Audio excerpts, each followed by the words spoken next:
And just like that, all those parts are off the truck. Like magic.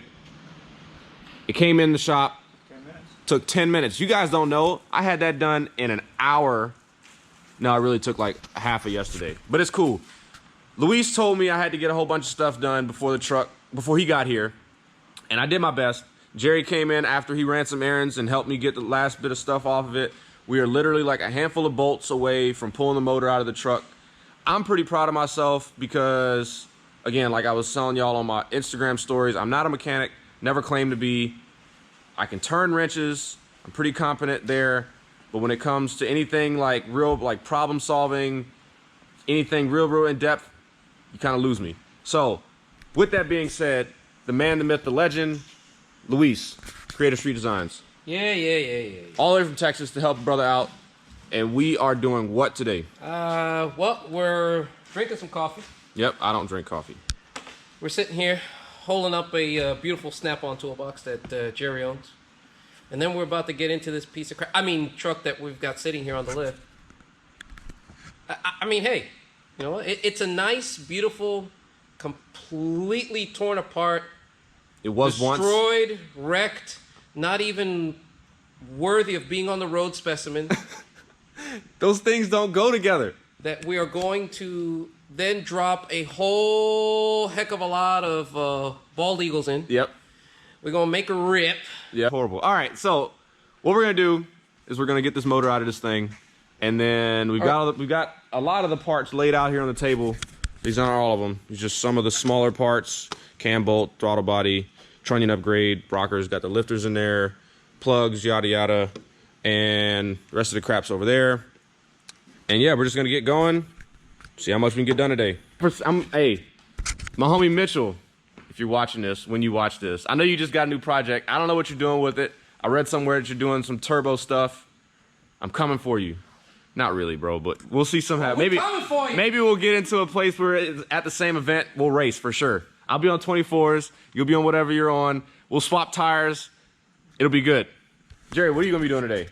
Watching. You gonna be watching? Hell yeah. He's gonna be over here with he's gonna at midday with a beer in his hand. He's just gonna be chilling. Yeah, you guys said coffee. I got this much left. Yeah. I'm switching to beer. Oh man. There you go. It's Saturday, bro. Who cares? There's no rules in 2020. There's no rules in 2020. All right, let's get to it. Little educational segment right here on you LS builders. Not gonna sit here and talk down to people, but this is something that really drives me crazy.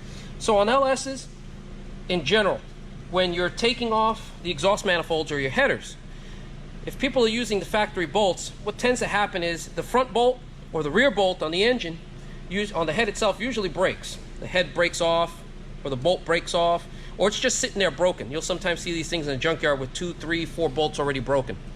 Why does that happen? Well, here's the reason why. All of these LS's, pretty much 99.9% of them are all aluminum head. There's a very rare select few that came with iron heads in 99 only. Well, General Motors in an infinite wisdom decided to put steel bolts in aluminum heads with cast iron manifolds. If you know anything about science, those metals expand at different rates. That's all for you science people out there. So what ends up happening is this guy tends to stretch and contract a whole bunch every time you start it up, every time you shut it off. And I've seen these things actually have threads that look like somebody's pulled them apart, like the Hulk just got in there and decided to pull them apart. So, how do you prevent that? Before you touch these things, take a torch, any torch that you have. I like to use MAP gas, just burns a little hotter, and heat up the head just a little bit. Fire. Fire, yeah. You don't need to make it cherry. You don't need to make the thing about as red as the Flash's uniform. It just needs to be a little warm. You take a wrench, any wrench that you have. I'm using a 13 mil, but this one here, for example. You take your wrench and pop it loose. Don't remove them the whole way. Just back them off about 5-6 turns.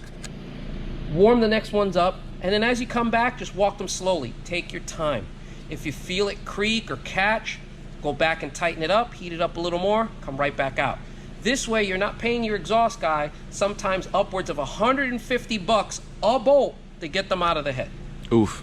Yeah, it gets expensive. So, little cost-saving tip for you from your man, Luis at KSD. Yep. Oh. that whole I gotta do the little like add in. Oh, you're on the hose, on the hoses right here. You're on the heater hoses. Oh, that's what she said. I don't get that. All right. I know you don't get that. That's why she said it. Jeez. What happened? I didn't hear it. Oh, he was on the heater hoses. I was gonna clip to the like 2 years later SpongeBob thing. 17 years later. Yeah.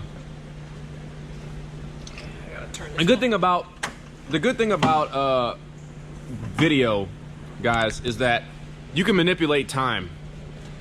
To you guys, we pulled this motor out in 5 seconds. In realism, it was like 35, 40 minutes. But, you know, it's whatever. We had to figure out where it was hanging up. It was hanging up on the transmission, so we had to put a jack under it and yada yada. You guys know how this stuff goes. We're about to have it out. About to put it on the stand. Luis is about to have me tear it apart. So it's gonna get fun here in a second.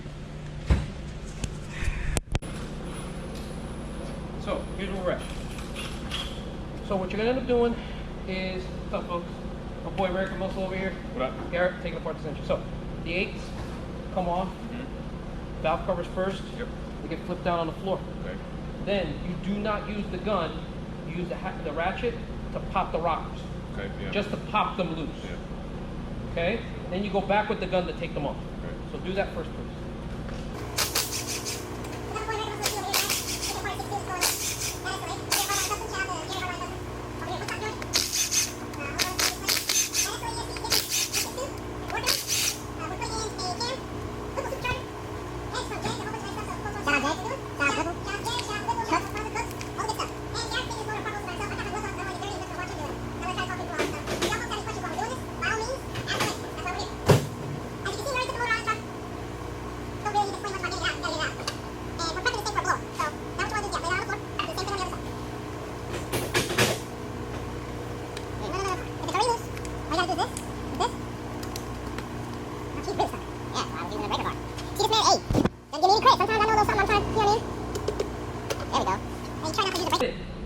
Okay, now take your ratchet. That was my fault. Take your ratchet extension.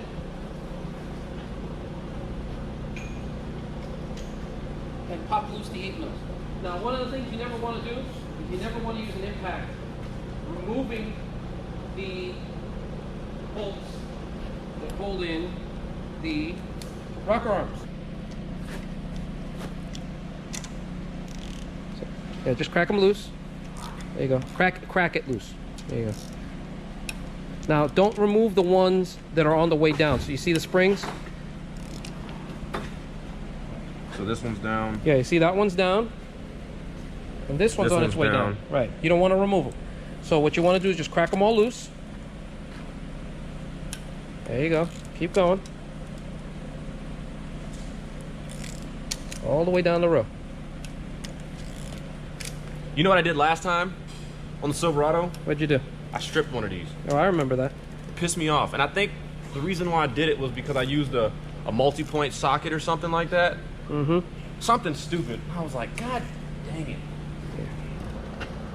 1, 2, 3, 4, 5, 6, 7, 8, 9, 10. All right, run that by me one more time. 1, 2, 3, 4, 5, 6, 7, 8, 9, 10. No. 8, 9, 10. Oh, 10. Okay. Yeah, you're cracking them. Ask him. I don't know. I mean, I'd take a longer one. You got it. Do I have? I don't think I do. So, Somebody's got it. why do we use a ratchet instead of a gun to take it apart? I don't know. Because we don't want to break the bolts. Yeah, I know. I know. Oh. I know. Oh, it's staring me right in the face. I know. Shit. Just saying. It's hiding in plain sight, people. Hiding in plain sight. Harder. Yep. I went to college, guys, I promise. But that doesn't really equate to anything we're doing here. See, he's got that knot, he's got his hair tied up, so he's choking the life out of his brain. Don't want to strip him. 1, 2, Left. Yeah, 3.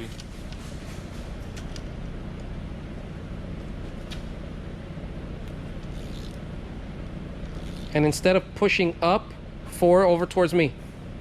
No, over towards me. 4 over towards me. Oh, No. There you go. Instead of pushing, why don't you pull? I don't know. I'm using my muscles, man. How to, how not to. 5. 5, there you go. He can be taught. Sure.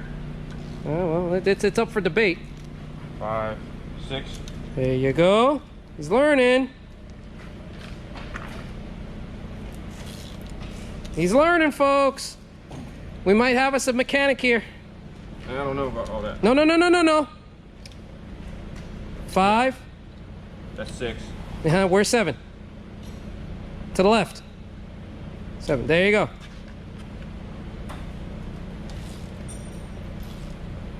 Then 8. You got him. Let's see if he remembers where 9 is. Woohoo! And then 10.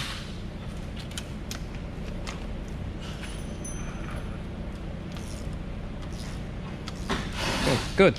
All right. So the moment. Well, no. Tell the people what happened. What you think happened to the side of the motor? Okay, so as I was saying before, there's witness marks on these bolts here, which means that somebody's turned it.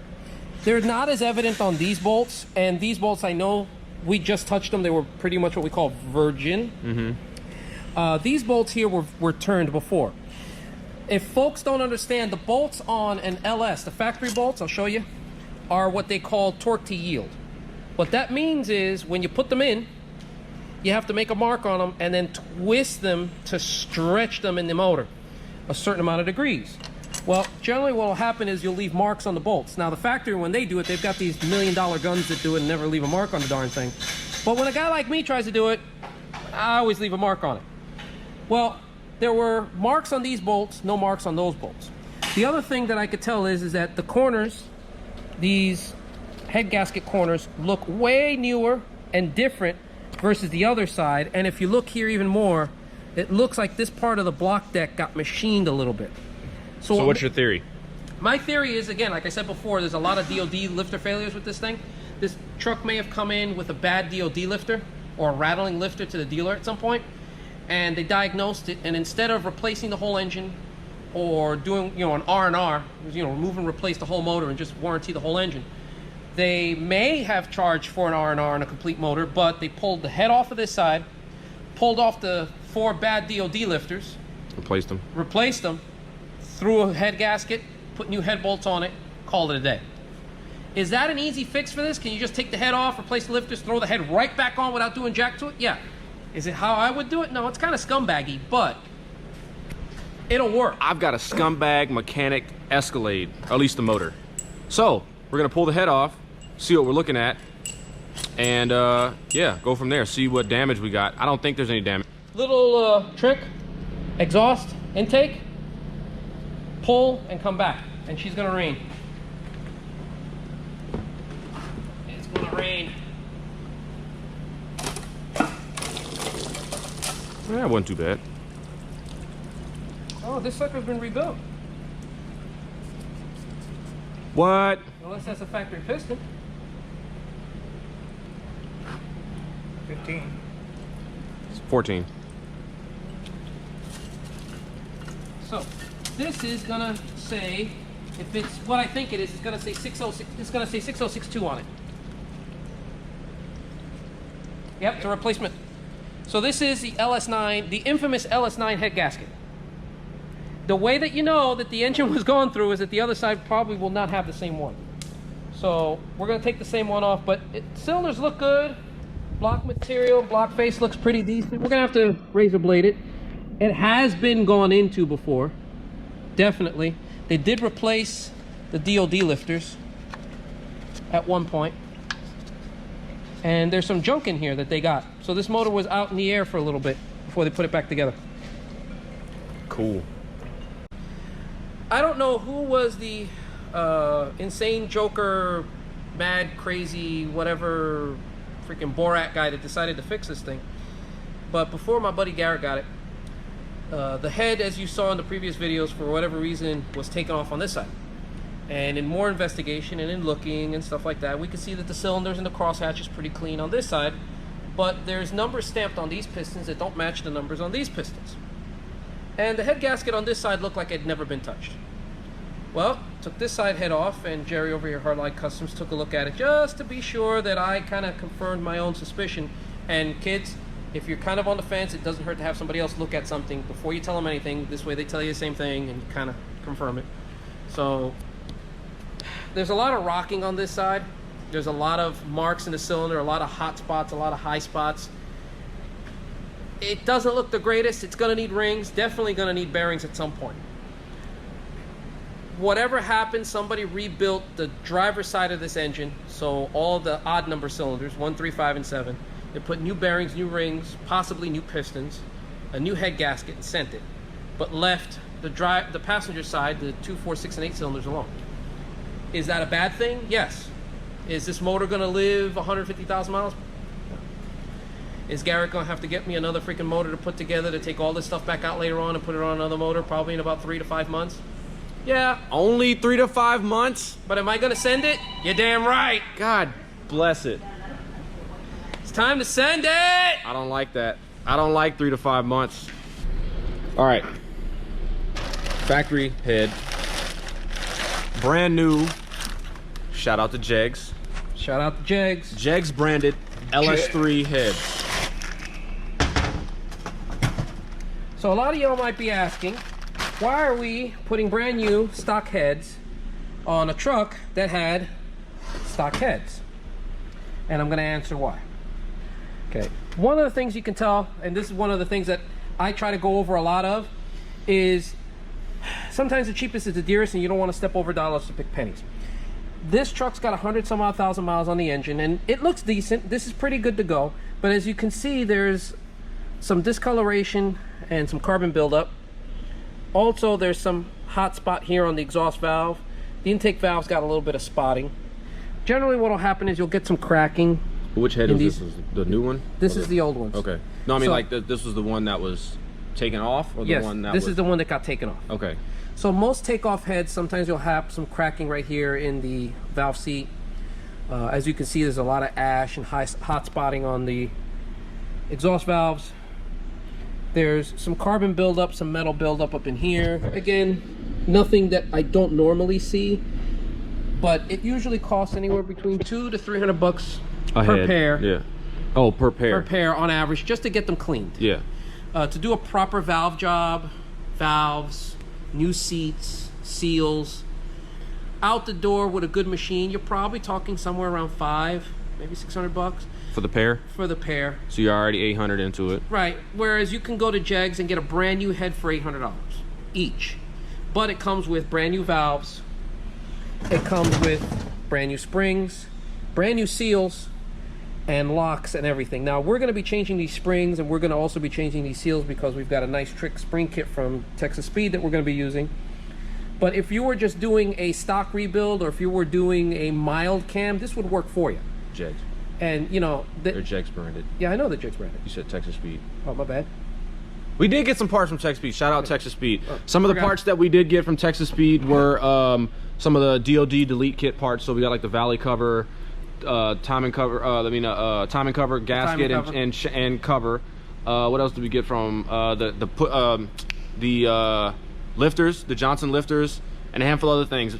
Texas Speed sells you the entire kit and caboodle, as they say, for DoD swap. So y'all go check them out. But Jegs also sells everything you need to do, you know, upgraded valve trains. This is all the upgraded valve train stuff, and we're doing dual valve springs from Jegs. It's an actually pretty trick piece because it comes with its own seats and hats and seals and locks and everything you're going to need to put it all together. It's going to take a little bit. It's not a long process to be able to do this, thank goodness. It's pretty easy, to be honest. And since you have the head out, it's going to be super easy. As long as you got the right tools, which if you don't have the right tools, generally you can make them. But what I'll tell people is, if this is the first time you're doing this, go and buy some halfway decent tools, a good valve spring compressor, stuff like that. And then let your friends know, hey, listen, if you need it, I paid 50 bucks for it, give me 25. It's a good investment. And it doesn't hurt to have it, because this kind of stuff you can do yourself, save some money, have some fun. All right, let's get to work. Oh, it's been a long day. To you guys, it's only been a second. We're gonna transition, it's only gonna be a second. But it's been a long day, right? Left. I don't know what he means. All right, we've already done both the heads. We've swapped over the, I talked to them a little bit about how I swapped over the valve springs and everything. And you actually did a pretty decent job. Thanks, I appreciate it. You didn't screw it up.